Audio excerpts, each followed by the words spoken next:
ನಿಘಂಟಿನ ತೇರು ಎಲ್ಲರೊಳಗಂದಾಗುವ ಬೆಳೆಯುವಂತಹ ಪೈರು ಶ್ರೀಮಂತಿಯ ಗುಣದ ಸುಮೇರು ನಮ್ಮ ಲಿಂಗದೇವರು.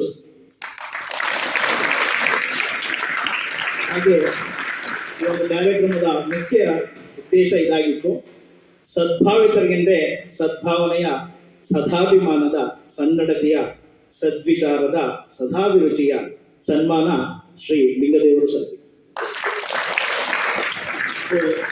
ಈ ಒಂದು ನಮ್ಮ ಶಾಲೆಯ ವತಿಯಿಂದ ಒಂದು ಕಿರುಕಾಣಿಕೆಯನ್ನು ಅವರು ಅರ್ಪಿಸ್ಕೊಳ್ಬೇಕು ಅಂತೇಳಿ ವೇದಿಕೆಯ ಪರವಾಗಿ ಎಲ್ಲ ಶಿಕ್ಷಕರ ಪರವಾಗಿ ಕೇಳ್ತೇವೆ.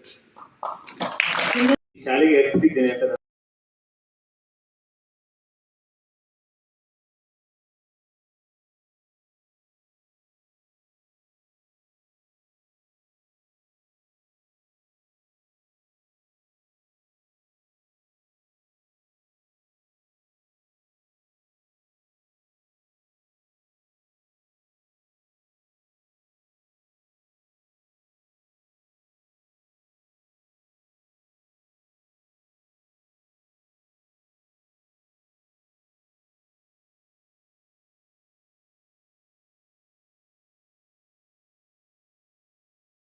ಮಕ್ಕಳಿಂದ, ನನ್ನ ಸಹೋದ್ಯೋಗಿ ಸನ್ಮಿತ್ರರಿಂದ, ಇವರೆಲ್ಲರ ಸಹಕಾರದಿಂದ ನಾನು ಪಡೆದಿರ್ತಕ್ಕಂಥದ್ದಲ್ಲ, ನಾನು ಕಳಿಸಿರ್ತಕ್ಕಂಥದ್ದಲ್ಲ, ಅವ್ರು ಕೊಟ್ಟಿರ್ತಕ್ಕಂಥ ಭಿಕ್ಷೆ ಅಂತ ಹೇಳ್ತೀನಿ. ಈ ಶಾಲೆ ನನಗೆ ಕೊಟ್ಟಿರುವಂತಹ ಭಿಕ್ಷೆ, ಅದನ್ನು ನಾನು ಪ್ರೀತಿಯಿಂದ ಸ್ವೀಕರಿಸಿದ್ದೇನೆ.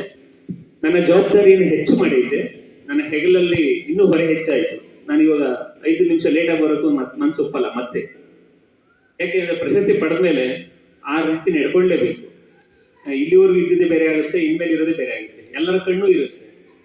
ಆ ಜವಾಬ್ದಾರಿಯನ್ನ ಮತ್ತು ನೀವೆಲ್ಲ ಇಟ್ಟಿರ್ತಕ್ಕಂತಹ ನನ್ನ ಮೇಲೆ ಇಟ್ಟಿರ್ತಕ್ಕಂಥ ಭರವಸೆಯನ್ನ ಅದನ್ನ ಈಡೇರಿಸಿಕೊಳ್ತೀನಿ ಮತ್ತು ಅದೇ ರೀತಿ ನಡ್ಕೊಳ್ತೀನಿ. ಯಾವುದೇ ರೀತಿ ತಪ್ಪಾಗದಂತೆ ಎಚ್ಚರಿಕೆ ವಹಿಸೋದಕ್ಕೆ ಈ ಪ್ರಶಸ್ತಿ ಕೊಟ್ಟವ್ರೆ ಅನ್ನೋ ಥರ ಆಗ್ಬಿಟ್ಟೈತೆ ನನಗೆ.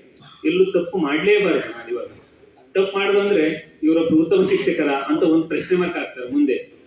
ಆ ರೀತಿ ಅವಮಾನಗಳನ್ನ ಸಹಿಸಿಕೊಳ್ಳೋದಕ್ಕೆ ನಮ್ಮ ಮನಸ್ಸು ಒಪ್ಪಲ್ಲ. ಮೊದಲೇ ನಾವು ಸೂಕ್ಷ್ಮ ಮನಸ್ಸಿನವರು. ನಿಮ್ಮೆಲ್ಲರ ಭರವಸೆಯನ್ನು ಈಡೇರಿಸ್ತೀನಿ ಮತ್ತು ಶಾಲೆಯ ಅಭಿವೃದ್ಧಿಗಾಗಿ ನನ್ನ ಕೈಲಾದಂತಹ ಪ್ರಯತ್ನವನ್ನು ಮತ್ತಷ್ಟು ಪ್ರಯತ್ನ ಪಡ್ತೀನಿ.